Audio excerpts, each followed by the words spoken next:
시청자 여러분 안녕하십니까. 뉴스7의 김명우입니다. 윤석열 대통령 구속을 놓고 상황이 다소 복잡하게 돌아가고 있습니다.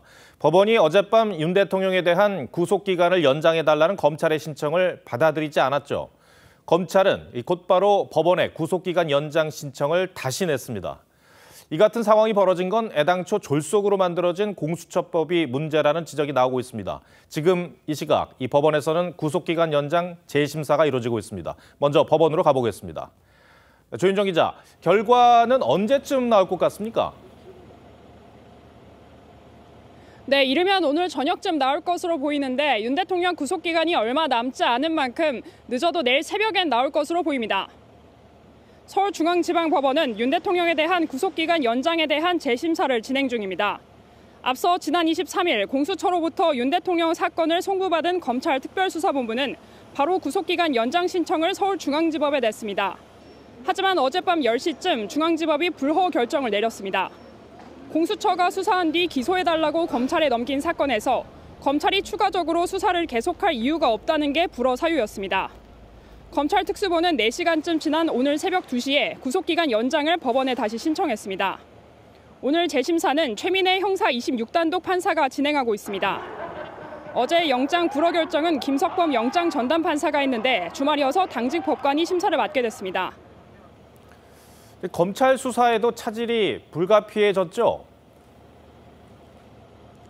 네, 그렇습니다. 윤 대통령 신병을 확보한 뒤 공수처와 구속기간을 열흘씩 나눠서 수사하려던 검찰 특수본은 당혹스러운 기색을 숨길 수 없었습니다. 일단 재심사 결과를 지켜보면서 또다시 불허 결정이 나올 것에도 대비하고 있습니다. 검찰은 윤 대통령의 1차 구속기간을 이틀 뒤인 27일까지로 보고 있습니다. 만약 또다시 불허 결정이 나오고 27일 전까지 검찰이 윤 대통령을 기소하지 않으면 윤 대통령은 석방됩니다.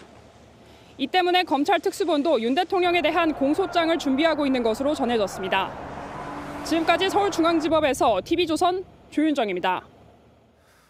네, 윤석열 대통령 측은 법원이 구속 연장을 허락하지 않은 결정을 반겼습니다. 변호인단은 검찰이 이 보완 수사를 핑계로 수사를 계속해서는 안 된다며 구속을 취소하라고 주장했습니다.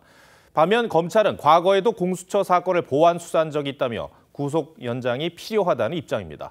양측에 맞서는 입장은 김도형 기자가 정리했습니다. 윤석열 대통령 측은 검찰이 즉각 수사를 중지해야 한다고 주장했습니다. 애초에 공수처의 수사 자체가 불법적이었다며 검찰이 법원의 결정을 존중한다면 즉시 윤 대통령을 석방하라고 촉구했습니다. 불법에 불법을 얹어 합법이라고 주장하는 헌정 유린을 자행한 것입니다. 검찰 출신인 윤곽근 변호사는 법원 결정이 번복될 일은 없을 것이라고 단언했습니다. 검사 생활 꽤 했는데 구속기간 연장 불허에 대해 재신청하는 걸 본 적도 없고 들은 적도 없습니다. 반면 검찰은 공수처로부터 넘겨받은 사건에도 강제 수사를 포함한 보완 수사권이 당연히 인정된다는 입장입니다.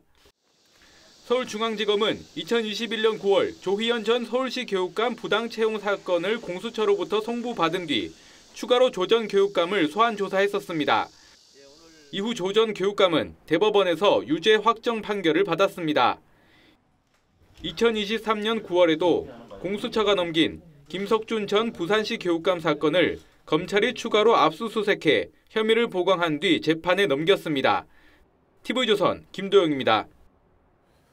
설 명절 연휴가 시작됐지만 오늘도 서울 도심은 윤 대통령 탄핵 찬반을 두고 반으로 갈라졌습니다. 법원이 윤 대통령의 구속 연장을 불허하면서 지지 집회와 규탄 집회 양측의 분위기도 극명하게 엇갈렸습니다. 차선우 기자가 보도합니다. 서울 세종대로 전차로가 인파로 가득합니다. 광화문 광장에도 태극기가 휘날립니다. 윤석열 대통령 지지단체 회원들은 오후 1시부터 광화문 일대 400m 구간에 모여 탄핵 반대 집회를 열었습니다. 이들은 법원이 어제 윤 대통령의 구속 연장을 불허한 것을 거론하며 대통령의 즉각 석방을 주장했습니다. 윤석열 대통령의 구속기간 연장을 불허했습니다. 윤 대통령을 즉각 석방하라. 이들은 공수처장 구속, 선관위 해체 등의 구호도 함께 외쳤습니다. 오후 4시부턴 경복궁 앞 삼거리에서 퇴진행동 등 진보단체 참가자들이 맞불 집회에 나섰습니다. 이들은 국민에겐 복을, 내란 범엔 벌을 같은 피켓을 들고 내란 종식을 외쳤습니다. 또 헌법재판소엔 윤 대통령에 대한 신속한 파면 결정을 촉구했습니다. 헌재는 내란 속에 윤석열을 파면하라! 참가자들은 집회를 마치고 을지로와 명동을 거쳐 숭례문까지 행진을 이어가고 있습니다. 경찰 비공식 추산 수만 명 인파가 각각 몰리면서 설 연휴에도 도심은 혼잡을 빚었습니다. 경찰은 교통경찰 180명을 세종대로 주변에 배치하고 통제에 나섰습니다. 서울구치소 인근에도 6개 중대 경력 360명을 배치하고 혹시 모를 양측의 충돌에 대비했습니다. TV조선 차순우입니다. 네, 윤석열 대통령에 대한 구속 연장을 재신청했지만 검찰은 법원의 뜻밖의 제동에 당황한 분위기입니다. 연장 허가 여부에 따라 윤 대통령 조사와 기소 시점이 달라질 수밖에 없는데 사회부 법조팀 안혜리 기자와 더 짚어드리겠습니다. 자, 안 기자, 아직 결과가 나오지는 않았습니다만 상황을 좀 가정해서 얘기를 해보죠. 일단 연장이 된다면 검찰은 한숨 돌리게 되는 거죠. 네, 맞습니다. 법원의 허가를 받는다면 검찰은 다음 달 6일까지 열흘가량 구속기간을 확보하게 됩니다. 윤 대통령 측이 수사 중단과 석방을 강력하게 주장하고 있어서 검찰 수사에도 응할 가능성은 낮다는 분석이 많은 건데요. 검찰은 윤 대통령의 진술을 끌어내기 위해서 설득과 물밑 조율을 통해 어떻게든 대면 조사를 성사시키려 노력할 것으로 보입니다. 네, 영장 심사 판사가 바뀌었다고 해서 다른 결과가 나올 것 같지는 않다는 그런 말들도 나오던데 검찰은 재불허 결정에 어떻게 대비하고 있습니까? 네, 이 윤 대통령이 체포된 게 지난 15일이죠. 체포적부심에 걸린 기간 등을 빼면 이 구속기한은 27일까지로 검찰은 보고 있습니다. 그 전에 윤 대통령을 구속 상태로 재판에 넘기면 최장 6개월 동안 구속 상태로 1심 재판이 진행이 됩니다. 만약 법원이 또다시 불허 결정을 내리면 검찰은 내일쯤 윤 대통령에 대한 공소장을 법원에 제출할 것으로 보입니다. 다른 내란 혐의 피의자들의 조사 자료와 윤 대통령의 그간 증언들을 토대로 이미 공소장 작성을 시작한 것으로 알려졌습니다. 사실상 제대로 된 윤 대통령에 대한 조사 없이 재판에 넘긴다는 게 검찰로서도 부담이 될 텐데 일단 석방한 뒤에 불구속 기소할 가능성도 있습니까? 네, 검찰은 이 모든 방안을 검토한다는 입장이지만 불구속 기소는 크게 염두에 두고 있지 않는 분위기입니다. 바로 기소를 할 경우에 서면 조사조차 없이 재판을 시작한다는 부담은 분명히 있습니다. 다만 검찰은 과거 조국 전 장관 배우자 정경심 씨의 사문서 위조 사건 수사 당시 공소시효가 임박해 소환 조사 없이 불구속 기소를 했었는데요. 혐의를 입증할 객관적 증거와 관련자들 증언 등을 통해 대법원에서 유죄 확정 판결을 받아낸 전례가 있습니다. 예, 그러니까 이런 혼란의 근본적인 원인이 이 공수처법이 미비하기 때문이라는 그런 지적이 나옵니다. 네, 맞습니다. 이 법원이 불허 결정을 한 건 공수처법 26조 때문입니다. 공수처로부터 사건을 넘겨받은 검찰은 공소제기 여부를 신속하게 통보해야 한다는 건데요. 신속 통보 이전에 검찰이 뭘 할 수 있다는 건지 아무것도 하지 말란 건지 명문 규정이 없습니다. 법원은 공수처가 수사한 사건을 넘겨받은 검찰의 역할이 기소 그리고 불기소 여부만 판단하는 것으로 공수처법 입법 취지를 본 거고요. 검찰은 공수처법에 규정이 없으니까 형사소송법상 보완수사권이 당연히 인정돼야 한다고 주장하고 있는 겁니다. 2019년 말 민주당이 여당 시절 강행 처리한 공수처법은 당시에도 졸속이란 야권의 비판을 받았는데요. 결국 공수처법의 미비사항이 초유의 현직 대통령 수사에 또 다른 혼란을 초래했다는 지적도 나옵니다. 네, 알겠습니다. 안혜리 기자, 잘 들었습니다.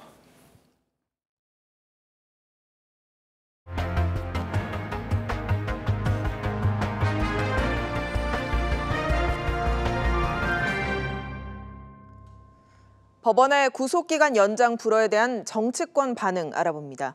국민의힘은 공수처와 검찰이 무리한 수사로 오락가락하면서 윤석열 대통령을 마치 실험용 쥐 취급을 하고 있다고 강도 높게 비판했습니다.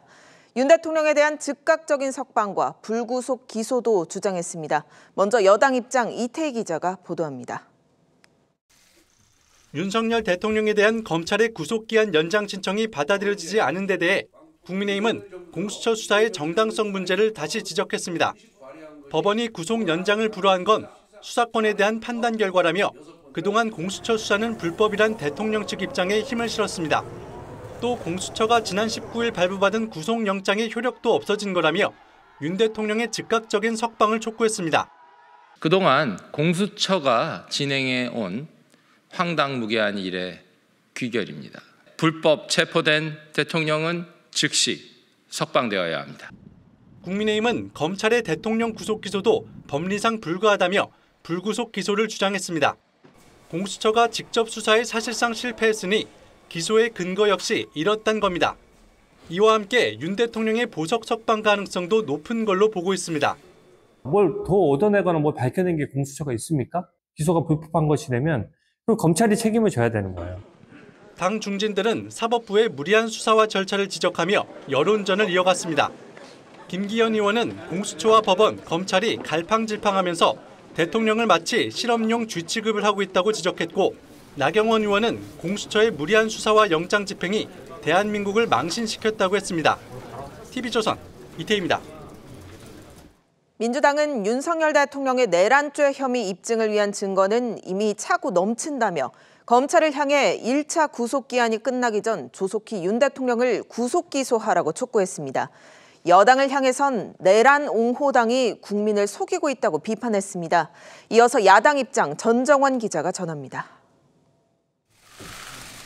민주당은 윤석열 대통령이 내란을 일으켰다는 증거는 충분하다며 검찰의 구속기소를 촉구했습니다. 검찰은 오는 27일을 1차 구속기간 만료일로 보고 있는데 이 기간 안에 윤 대통령을 구속기소해 국민 기대에 부응해야 한다고 주장했습니다. 이미 김용현 전 장관 등 비상계엄에 가담한 핵심 관계자 10명이 구속돼 재판에 넘겨졌고 이들에 대한 검찰 수사만으로도 대통령의 혐의는 충분히 드러났다며 시간을 끌 이유가 없다는 겁니다. 김용현에 대한 공소장을 보면 거의 윤석열 공소장하고 동일하거든요. 그래서 이름만 바꾸면 된다. 저는 오늘 중으로 검찰이 기소를 하면 된다라고 생각하고. 윤 대통령이 석방되는 상황을 경계하는 목소리도 이어졌습니다. 김용민 의원은 대통령을 석방하는 최악의 상황이 발생해선 안 된다고 했고, 이건태 법률대변인도 검찰이 기소를 하면 대통령은 구속 상태에서 재판을 받게 될 거라고 강조했습니다. 법원의 구속기한 연장 신청 기각으로 수사의 위법성이 증명됐다며 대통령 석방을 촉구하는 국민의힘을 향해선 내란 옹호당은 혹세무민을 멈추라고 지적했습니다. TV조선 전정원입니다. 윤석열 대통령에 대한 수사와 탄핵 심판이 속도를 내면서 조기 대선이 치러질 경우를 가정한 여론조사가 또 나왔습니다. 민주당 이재명 대표와의 가상 양자 대결에서 국민의힘 오세훈 서울시장과 홍준표 대구시장이 모두 동률로 초접전인 것으로 나타났습니다. 민심을 예측하기 어려운 상황 속에 잠재적 대권 주자들도 젠걸음을 시작했습니다. 최원국 기자입니다. 조기 대선을 전제로 YTN이 엠브레인 퍼블릭에 의뢰해 민주당 이재명 대표와 여권 후보와의 가상 양자 대결에서 누굴 뽑을지 물었습니다. 이 대표와 오세훈 서울시장이 각각 41% 동률로 나타났는데 이 대표와 홍준표 대구시장과의 양자 대결도 41% 대 41%로 같은 수치가 나왔습니다.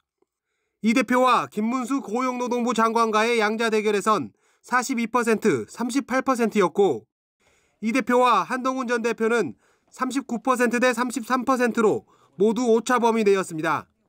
다만 유승민 전 의원과의 양자 대결에선 38% 대 29%로 오차 범위 밖으로 벌어졌습니다. 여러 후보가 경쟁하는 차기 대통령 적합도에선 이 대표가 31%, 김 장관은 14%, 홍 시장은 9%의 지지를 얻는 것으로 나타났습니다. 차기 대선 인식 조사에선 47%는 정권이 교체되어야 한다고 답했고 45%는 정권 연장을 답해 팽팽했습니다. 설 연휴를 앞두고 오 시장은 어제 서울역 쪽방촌을 찾았고 이 옹기 창고 때문에 여기에서 그 지내실 만하다는 이야기들을 많이 하세요. 이제 저 두 문제만 해결해 드리면. 김동연 경기지사는 해외 출장을 마친 어제 귀국길에서 민주당을 향해 작심 발언을 쏟아냈습니다. 민주당은 지금 신뢰 위기입니다. 민심이 떠나고 있습니다. 민주당의 일원으로서 국민 여러분께 사과 말씀드립니다. 조기 대선 가능성이 거론되면서 설 연휴를 맞은 여야 유력 주자들의 움직임도 빨라지고 있습니다. TV조선 최원국입니다. 네, 연휴를 맞아 모처럼 모인 가족들이 함께 나누는 대화는 민심을 가늠하는 하나의 척도가 되기도 합니다. 앞서 리포트에서 보신 것처럼 민주당 이재명 대표와 여당 주자들의 가상 양자 대결 여론조사가 접전으로 나오고 있습니다. 이 상황 어떻게 봐야 할지 정치부 한송원 기자와 짚어보겠습니다. 네, 한 기자, 최근 이 여야 주자 지지율이 엇비슷한 여론조사가 많이 나오고 있는데요. 이거 어떻게 분석할 수 있습니까? 예, 저희가 어제 전해드린 조선일보 이 양자 대결 조사에서는 이재명 대표가 여당 주자들을 오차 범위 밖에서 앞서는 결과가 나왔던 만큼 이 조사 기관 표본에 따라 조금씩 차이는 있습니다. 그런데 이 최근 여야 주자가 접전으로 나오는 추세인 건 맞는 듯 합니다. 여론조사 전문가들은 무엇보다도 이 진영 간 결집 양상에 따른 현상이다. 이렇게 보는 시각이 많습니다. 앞서 전해드린 여론조사에서 정권 교체 여부에 대한 질문에 정권 교체가 47%, 정권 연장이 45%로 조사돼 접전 양상이 그대로 반영된 거다. 이런 분석입니다. 또 이 양자 대결이 아닌 차기 대선 후보별 지지율을 보면 이재명 대표가 31%인 반면 김문수 장관은 14%, 홍준표 시장이 9% 등으로 이 대표와 꽤 격차를 보이고 있습니다. 네, 저 중에서도 유독 눈에 띄는 게요. 김문수 장관 지지율이 유달리 정치적 행보를 한다던가 정치적 메시지를 내는 것도 아닌데 높게 나온다는 겁니다. 네, 이 여권 내부에서도 이 예상치 못한 약진의 일시적 현상이다. 이런 시각이 적지 않습니다. 윤 대통령의 탄핵에 반대하는 보수 진영 내 강성 지지층이 이 김 장관 지지로 몰렸기 때문이다. 이런 분석인데요. 이 김 장관은 이 계엄 후에도 국회에서 계엄에 대해 사과 입장을 밝히지 않았고 이 대선 출마 여부에도 윤 대통령 복귀가 우선이다. 이런 발언을 했는데 이 보수층에게 긍정적으로 작용했다는 겁니다.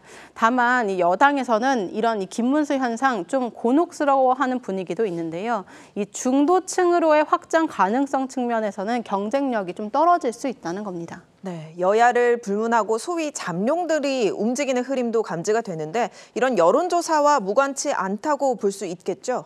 예, 야권에 비해 여권 주자들이 조금 더 좀 조심스러운 상황이긴 합니다만 네. 이 조기 대선이 성사될 경우 시간이 많지 않기 때문에 이 대선을 염두에 두고 있는 주자들 입장에서는 가만히 지켜보고만 있을 수는 없는 상황입니다. 이 비명계인 임종석 전 실장 또 이 김경수 전 경남지사가 이 친명 색깔로는 과반 국민 신뢰 얻기 어렵다. 이 민주당이 여론을 압도하지 못한다. 이런 쓴소리를 하고 나선 게 대표적입니다. 네, 현재 야권에서는 이재명 대표 지지율이 압도적인 상황인데 변수는 없을까요? 여야를 불문하고 이재명 대표의 이 선거법 2심 재판 가장 큰 변수의 하나로 보고 있습니다.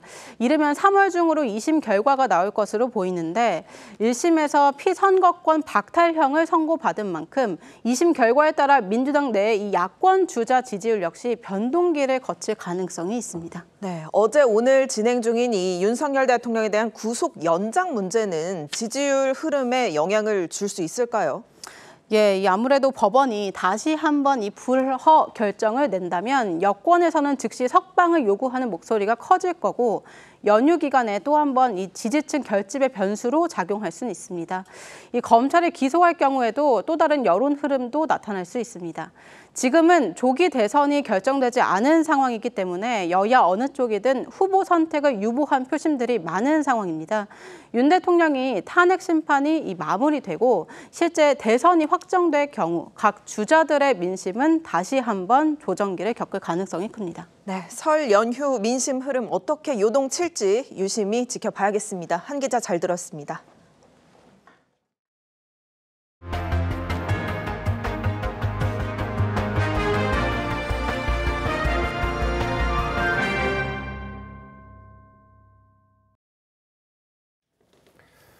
네, 9일 동안의 황금 연휴 첫날인 오늘 많은 귀성객들이 고향길에 올랐습니다. 고속도로는 종일 곳곳에서 정체를 빚었습니다. 서울 요금소에 나가 있는 취재기자 연결하겠습니다. 자, 김연아 기자, 지금 고속도로 상황 어떻습니까? 네, 귀성길 정체는 정점에 달했던 정오에 비해선 다소 풀린 상태입니다. 다만 경부고속도로 일부 구간에선 차량들이 여전히 제속도를 내지 못하고 있습니다. 실시간 CCTV 영상으로 주요 구간 살펴보겠습니다. 서울을 빠져나가는 차량이 늘면서 경부고속도로 하행선은 잠원나들목 부근 차량들이 낮부터 내내 거북이 걸음을 이어가고 있습니다. 서해안 고속도로입니다. 목포 방향 금천 부근 도로가 비교적 답답한 흐름을 보이고 있습니다. 중부 내륙 고속도로는 오후 4시쯤 여주분기점 창원 방향에서 극심한 정체를 빚었는데 지금은 정체가 완전히 풀린 모습입니다. 수도권 제1순환도로도 낮부터 지금까지 판교 방향에서 부천, 중동 부근 정체가 이어지고 있습니다. 저녁 7시 요금소 기준으로 서울에서 부산까지는 5시간가량 걸릴 것으로 보입니다. 울산까지는 4시간 30분, 대구 4시간, 광주 3시간 40분이 소요될 전망입니다.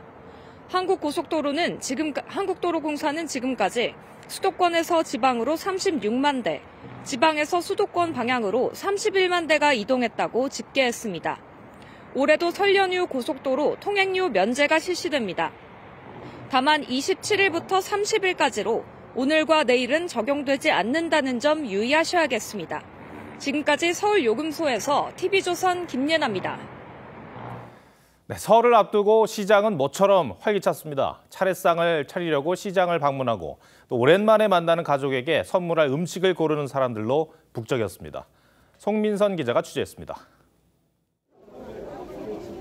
설 연휴 첫날, 대형 시장 전체가 모처럼 몰려든 인파로 들썩입니다. 가족에게 선물할 과일 세트를 꼼꼼히 고르고 차례상에 올릴 명태와 건어물도 집어듭니다. 이거는 얼마예요? 이거는 35,000원이에요. 주문 폭주로 상인들 입가엔 웃음꽃이 피었습니다. 평소 대비 그래도 한 30-40%는 더 이렇게 많이 찾아주는 것 같아요. 상인들이 활기가 좀 많이 좋아진 것 같습니다. 알록달록 오색 반죽 재료로 오밀조밀 꽃 모양 앙금을 빚습니다. 잠시 뒤 화려한 모양의 작품이 탄생합니다. 이곳은 푸른뱀의 해 첫 명절을 맞아 예쁜 화과자를 파는 공방인데요. SNS를 중심으로 젊은 층 사이에서 인기를 얻어 평소보다 주문량이 5배 가까이 늘었습니다. 설을 맞아 가게는 더 분주합니다.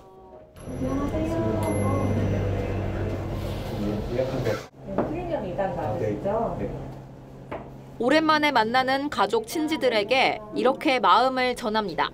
모양도 예쁘고 맛도 좋을 것 같아서 할머니, 할아버지 댁 인사를 드리러 가기 위해서 선물로 사려고 이제 가게를 방문했습니다.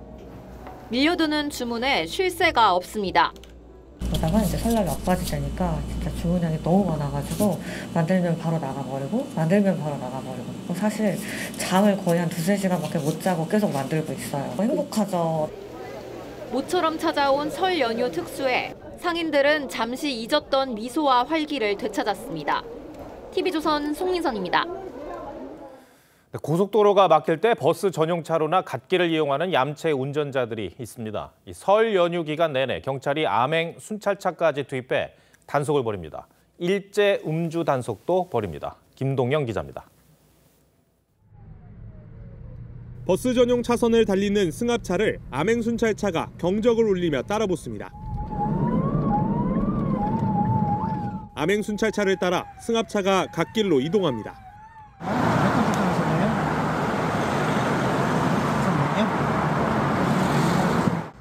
6명 이상이어야 버스 전용 차로를 탈 수 있는 규정을 지키지 않은 겁니다.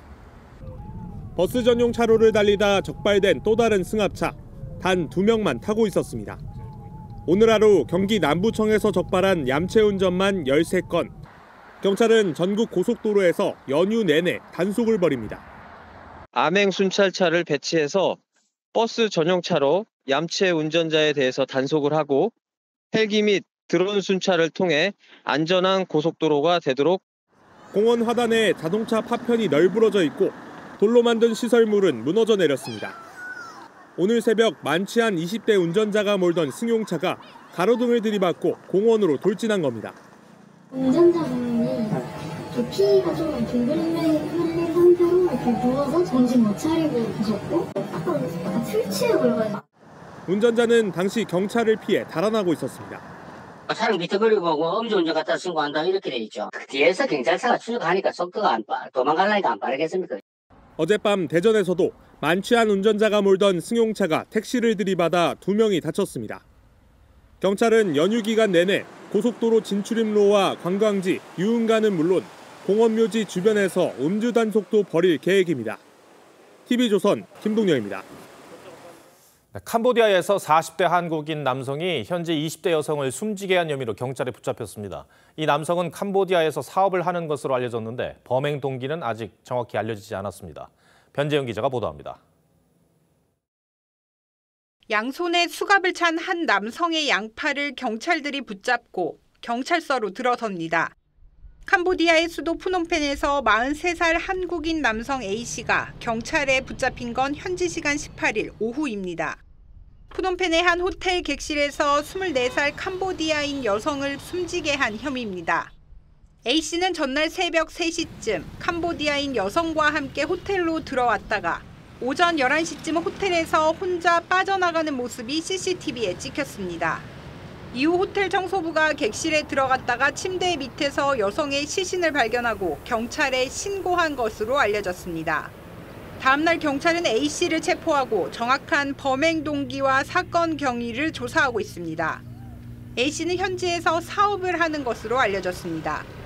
TV조선 변재영입니다.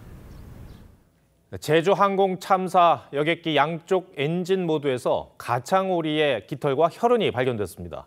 기장과 부기장이 사고기 내에서 나눈 대화도 처음 공개됐습니다. 이정현 기자가 보도합니다. 사고 여객기 엔진 2개 모두에서 새 깃털과 혈흔이 발견됐습니다. 국토부 사고조사단은 국내 전문기관의 유전자 분석을 통해 가창오리인 것으로 파악했습니다. 다만 몇 마리와 충돌했고 다른 종류의 새가 있었는지는 확인되지 않았습니다. 가창오리는 때로 몰려다니며 무안 갯벌과 습지에 주로 서식하는데 사고 이후에도 무안공항 인근에서 수만 마리가 관찰됐습니다. 착륙을 시도하던 항공기가 복행하던 중 새떼와 접촉하는 장면도 공항 CCTV에 포착됐습니다. 공항 관제탑이 조류 충돌을 경고한 21초 뒤인 8시 58분 11초, 조종사들이 항공기 아래쪽에 조류가 있다고 대화를 나눈 사실도 드러났습니다. 이후 39초 뒤 음성기록장치 CVR과 비행기록장치 FDR이 동시에 멈췄는데 이 사이 새떼와 부딪힌 것으로 추정됩니다. 블랙박스 기록이 멈춘 4분 동안 항공기는 착륙을 포기하고 다시 고도를 높인 뒤 선회해 반대편으로 동체 착륙했고 활주로를 지나 콘크리트 둔덕과 충돌했습니다. TV조선 이정현입니다.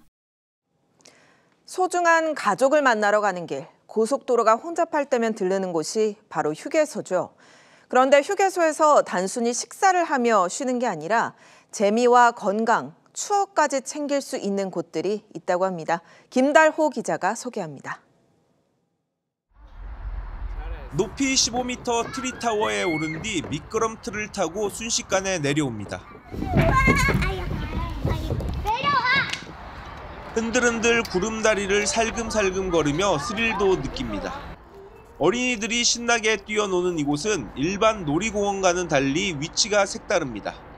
고속도로 휴게소에 있습니다.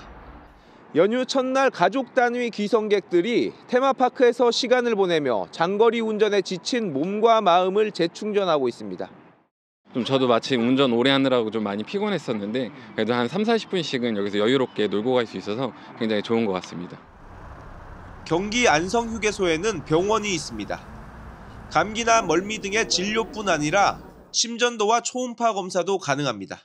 심장에 질환이 있는 것을 발견해서 심장 전문 병원으로 바로 이제 이렇게 전원 조치해가지고 거기서 치료들을 바로 이어서 한 경우들이 1년이면 서너 케이스는 나옵니다. 시흥 하늘휴게소에서는 세계적인 명화를 만나볼 수 있습니다. 비록 진품은 아니지만 수준 높은 복제화를 감상하며 귀성 귀경길의 피로를 풀 수 있습니다. 지치고 지루하잖아요. 근데 여기서 분위기 전환 삼아가지고 하면은 좀 새로운 그 기분으로 다시 또 이렇게 운행할 수 있을 것 같아요. 이천 휴게소에서는 7, 80년대 추억의 거리를 거닐 수 있습니다. TV조선 김다로입니다. 폐지를 주워 모은 돈을 형편이 더 어려운 사람들을 위해 써달라며 해마다 기부하는 어르신들이 있습니다.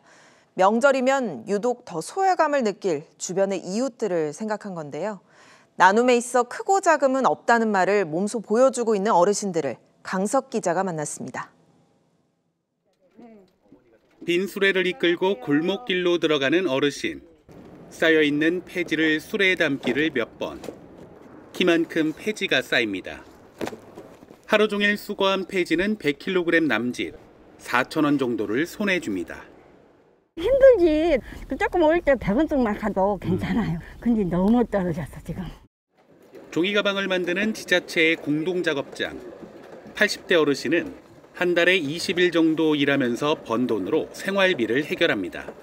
경제적으로는 생활에 보탬이 되고 뭐 좀 마음의 여유가 생긴다든가 그런 게 있어요. 추운 날씨에 힘들게 일한 어르신들은 수입의 일부를 매년 기부하고 있습니다. 기부 활동은 17년째 이어져 누적 성금은 2,800만 원에 달합니다. 많지는 않지만 정성이 모아줬고 그것을 우리 사회복지공동모금에 전달을 했는데 여기서 너무 따뜻하게 맞아줬고 나눔이라고 하는 가치를 깨우쳐준 거죠. 기부한 어르신들을 돌보고 있는 단체에서는 설 연휴를 앞두고 반찬 꾸러미도 나눕니다. 명절 잘 보내시고요. 마스크랑 귤도 받아가셔요. 명절 때 먹을 것도 없고 누가 오지도 않고 이렇게 챙겨주시니 얼마나 고마워요. 어려운 형편이지만 마음은 풍족하다는 어르신들. 이들의 아름다운 나눔이 소외된 이웃들의 설 연휴를 따뜻하게 하고 있습니다. TV조선 강석입니다.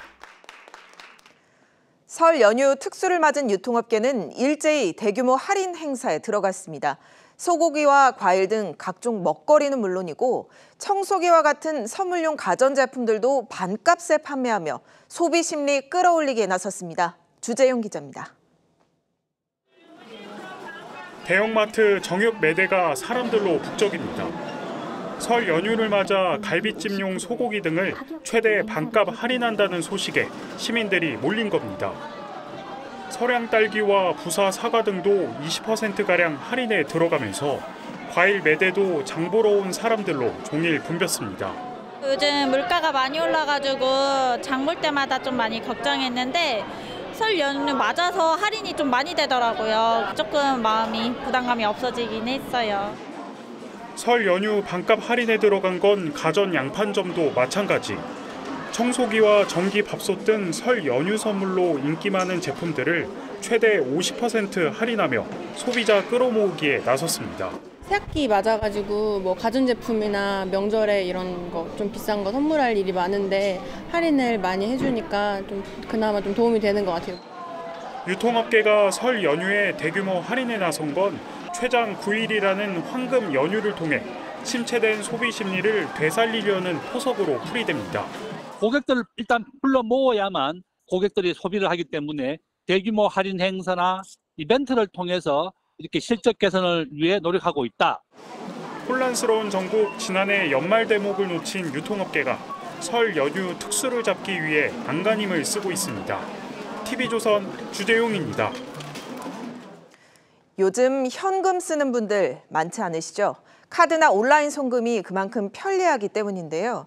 그래도 설 세뱃돈만큼은 현금으로 준비하는 분들이 많습니다.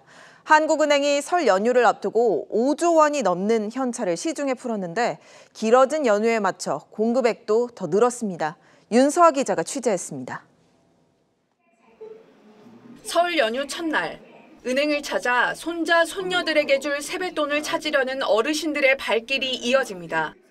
카드만 쓰고 현금이 없어요. 이제 며칠 안 남았고 설날이. 그래서 이제 용돈을 설 세뱃돈 주기 위해서 오늘 돈 찾으러 온 거예요. 빳빳한 새 지폐로 용돈을 챙겨주고 싶은 마음에 일부러 먼 길을 돌아오기도 합니다. 새해 첫날이고 하니까 새로운 돈으로 줌으로 인해서 더 많이 깨끗한 마음으로 복을 많이 받으라는 의미로 저는 신권을 찾아서 드리고. 설 연휴를 앞두고 한국은행이 5조 1천억 원의 현금을 시중에 공급했습니다. 지난해 설 연휴보다 4천억 원가량 늘어난 금액입니다.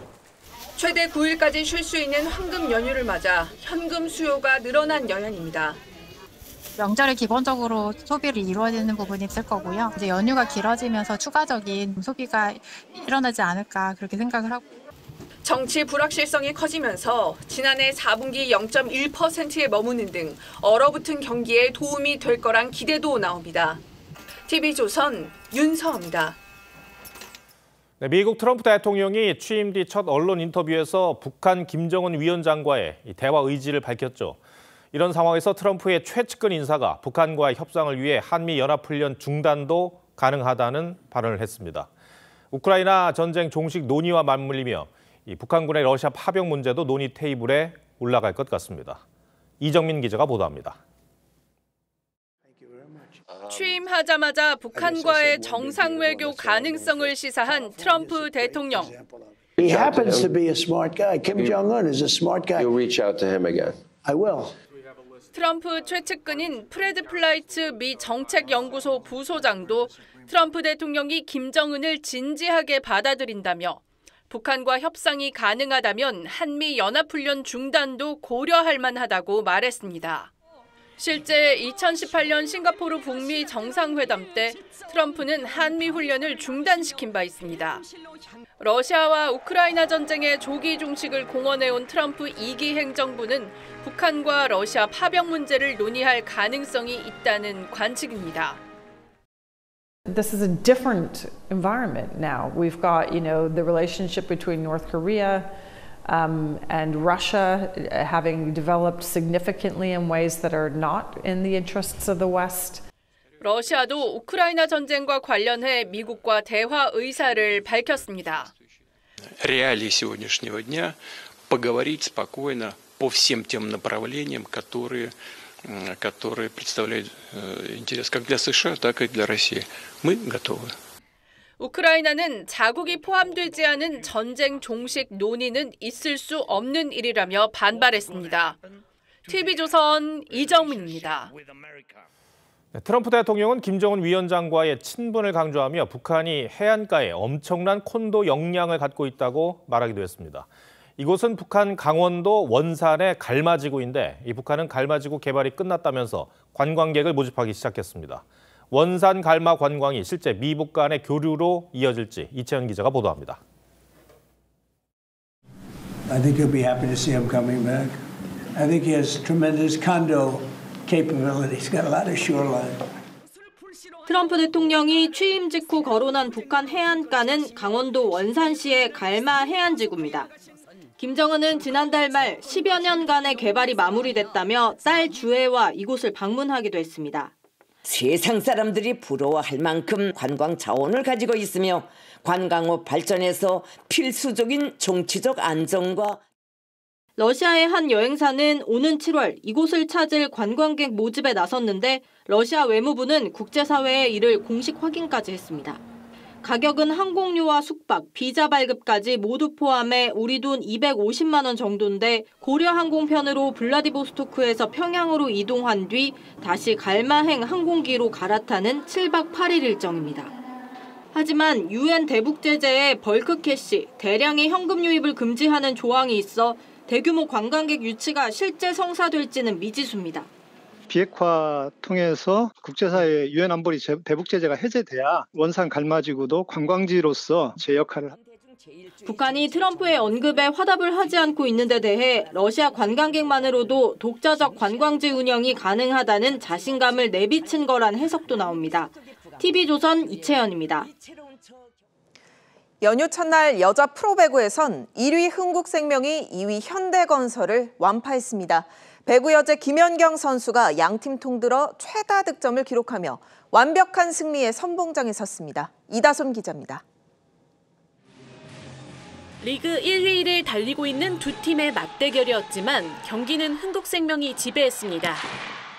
1세트부터 현대건설을 압도했는데 그 중심에는 배구 여제 김연경이 있었습니다. 2세트 강력한 대각 공격에 이어 상대를 속이는 재치 있는 득점까지 그야말로 연륜이 느껴지는 완벽한 강약 조절에 현대건설은 속수무책이었습니다. 3세트에 포문을 여는 백어택 득점에 성공한 김연경은 승리를 확신한 듯 포효했고 연휴를 맞아 관중석을 가득 채운 만원 관중은 열광했습니다. 외국인 선수 피치는 철벽 블로킹을 뽐내며 김연경과 함께 31득점을 합작했습니다. 여기에 신예 공격수 정윤주도 14점을 추가하며 팀 승리에 힘을 보탰습니다. 흥국생명의 3대0 완승. 승점 3점을 추가하며 3연승에 성공한 흥국생명은 2위 현대건설과의 격차를 승점 6점까지 벌렸습니다. 2세트 작전 타임 도중 중계 담당 스태프가 마이크를 들이대자 화를 내며 예민하게 반응했던 아본단자 감독도 빅매치의 승리로 해피엔딩을 맞았습니다. 남자부에선 대한항공이 풀세트 접전 끝 OK저축은행을 꺾고 리그 2위 굳히기에 성공했습니다. TV조선 이다솜입니다. 비디오 아트의 거장이자 백남준의 제자로 알려져 있는 빌 비올라의 국내 개인전이 진행 중입니다. 탄생과 소멸, 인간의 근원적 감정을 깊이 성찰했던 비올라의 작품을 박소영 기자가 소개합니다. 연못가에 선 남자가 무언가를 결심한 듯 물속으로 뛰어듭니다. 잠시 후 화면이 멈추지만 그를 제외한 모든 것은 표표히 흘러갑니다. 조금씩 자취를 감춘 남자의 형상은 그러나 곧 다시 수면 위로 나타납니다. 인간의 재탄생. 이전 사람이 사라지고 다시 태어나는 모습을 표현한 작품입니다. 비디오 아트의 거장 빌 비올라는 삶과 죽음, 탄생과 소멸 같은 묵직한 주제를 탐구해 영상의 구도자로 불렸습니다. 가령 비통함에 빠진 5사람의 모습을 촬영한 후 느리게 재생한 대표작 놀라움의 오중주는 보이지 않는 것을 가시화하는 그만의 방식을 잘 보여줍니다. 비디오와 마이크를 단순히 기기적인 도구가 아닌 철학적 시스템으로 사용하며 작업 활동을 하셨는데요. 작품 활동을 통해 인간의 인식, 기억, 삶과 죽음, 그리고 영성의 세계를 탐구하셨습니다. 이번 전시에선 국내에서 처음 공개되는 작품 4점을 포함해 비올라의 1970년대 초기작부터 2006년 작품까지를 모두 만나볼 수 있습니다. TV조선 박소영입니다.